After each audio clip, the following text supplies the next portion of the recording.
Cheers to Charles Bukowski, my favorite poet.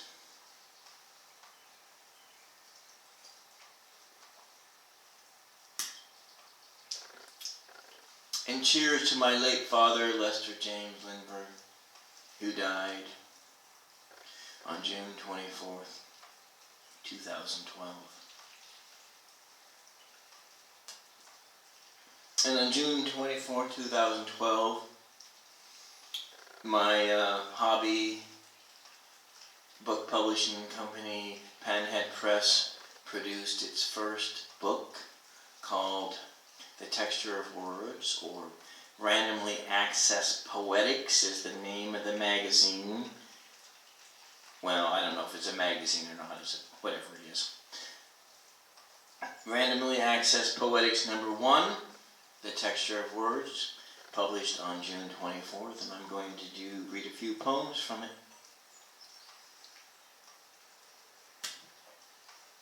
This is drunk poet reading.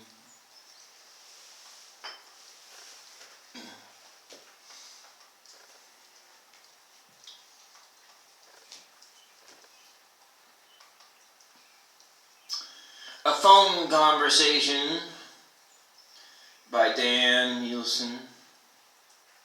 And Dan Nielsen was the first person to send poetry into Randomly Accessed Poetics, or RAPoetics.com, the website that I've been publishing poetry since 2011, I think.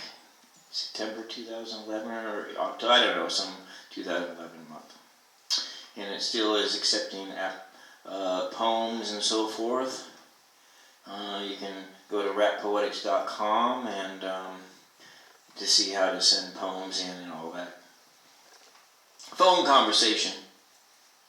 There was a phone book attached to a wire.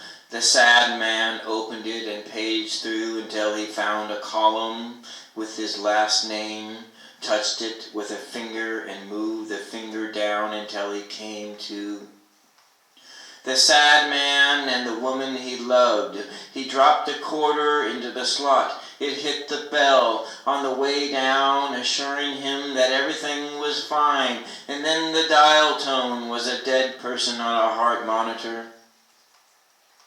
He looked at the number again and touched the appropriate pads in the correct sequence.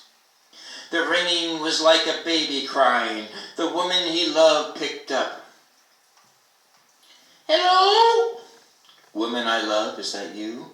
Yes, sad man. You said I could call. And you did.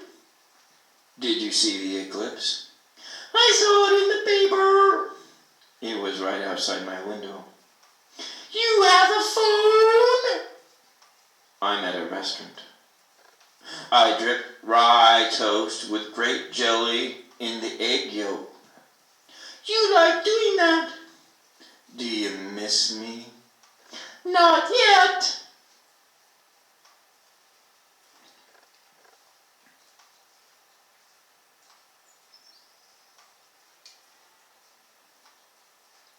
Thinking of Maryland by Larry Crist. The first time was when we were in the San Francisco Museum, and my mother answered after I had asked. She's considered the most beautiful woman in the world. I thought that was Elizabeth Taylor, I volleyed. Depends on who you ask. Marilyn's dead. Liz is still alive. One of the first photographs I ever jacked off to was from Life magazine. Marilyn appeared to be naked, with a long leg showing and her arms and face gazing into the camera. Braced upon the poolside, a still from her last movie that would never be released.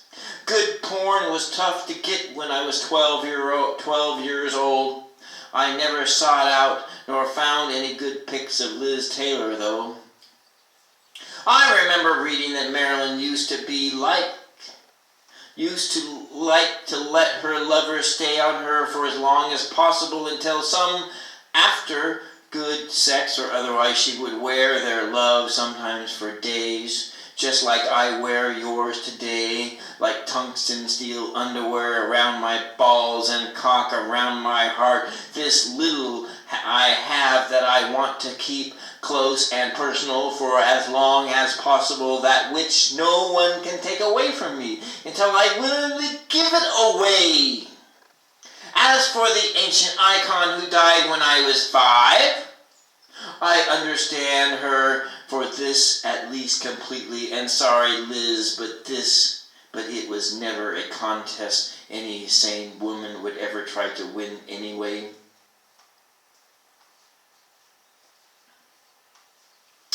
That was Thinking of Marilyn by Larry Crist. And another poem,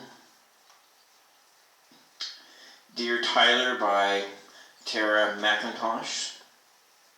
And she also was an early contributor of randomly accessed poetics of the website, RAPoetics.com. And you can find this book as a Kindle download for 99 cents on Amazon. Dear Tyler by Tera McIntosh. Nobody told you before, but things won't always be so great. We've managed to abolish slavery, but still harvest fresh grown hate. Right here in our own backyard exists. I just stepped on some right around the corner, and I'm hoping with these words, I might weed out some of the rest, because these shoes are tired of stepping in it. It's not always going to be so great, but don't give up. Roll up your tolerant sleeves and show your intellectual fists. Flex the muscles of your mind and beat them with proof and pride. You're stronger than these monsters of their minds. Don't let them take you back to the underground. Hide yourself, time full of pink triangles, labels, and separate lunch lines. Hang on, Tyler, I promise it gets better this time. Don't feed society's dreams. Let who you are bust from your seams onto others that love you just as you are, onto others that have hung pictures of you on the walls of their hearts. And for those others, the haters, take their words and trap them in a jar and make sure you tighten the lids, because words can't escape and sting you if you don't let them. And if that doesn't work, build a dam with your voice that flocks the flooding emotions from your mind to your heart that makes you want to say, I give up, because enough is enough. Don't give up, even when enough has had enough of enough, and you feel like the weakest in the world of the tough. Take the breath that starts from the heart of your heart, and remember how far you've come from the start of who you really are. Don't let them win. Fight hard. Paper beats rock again and again. Fight through the early morning, the early cold morning wise, and the late night solo questioning cries, and be you. Let the rays shine through onto others, and soon you will be speaking and educating kids who were just like you.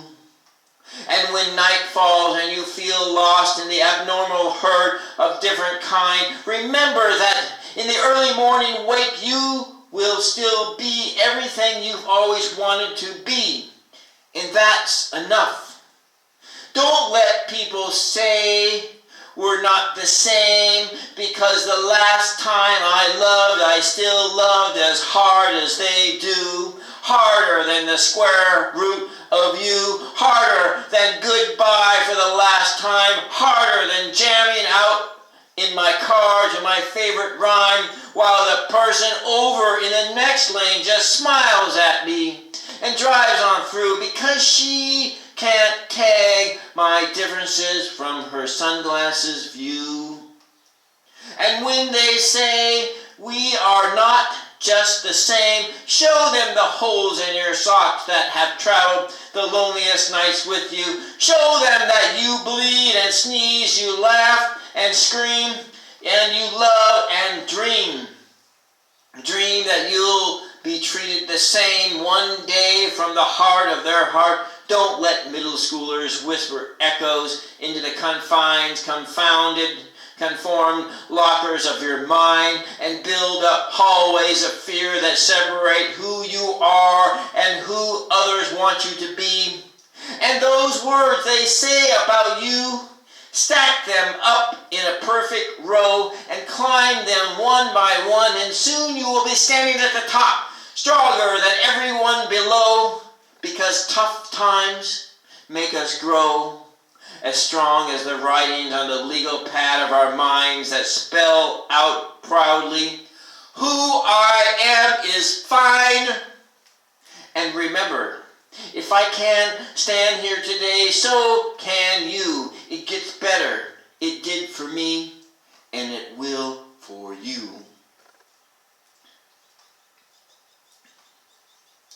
That was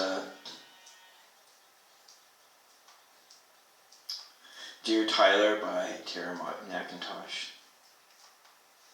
Let's do one more. Hopefully there's enough battery left in there to do one more poem. Here it is. Wake Up by Dietz. Dietz is the author of Super. He's written a lot of other books too. You can find him, Dietz, Dietz, Wake Up. Albert woke up. He put coffee into the coffee maker. He put water into the coffee pot. He turned the coffee maker on. He went to work. Albert came home, ate a frozen dinner, watched TV, and then went to sleep. Albert woke up. He put coffee into the coffee maker. He put water into the coffee pot. He turned the coffee maker on. Albert woke up. He put coffee into the coffee maker. He put water into the coffee pot. He turned the coffee maker on, and he went to work. He came home and went to sleep. He woke up. The coffee maker was already on and brewing coffee. He woke up. The coffee maker was in bed with him. He got up, went to work, came home, and went to sleep. Albert woke up. He put coffee into the coffee maker. He put water into the coffee pot. He turned the coffee maker on. He turned the coffee maker off. He turned it on again. He fell asleep. He turned the coffee maker on again. He woke up. He turned the coffee maker on. He woke up. He turned the coffee maker on. He turned the coffee maker off. He turned it on again. He woke up. He turned the coffee maker off. He turned the coffee maker off again. The coffee maker wouldn't turn off. No matter how many times he flipped the button, he unplugged the coffee maker. Albert woke up. A mug of coffee was sitting on the nightstand. He drank it. He fell asleep. He turned the coffee maker on. Albert woke up.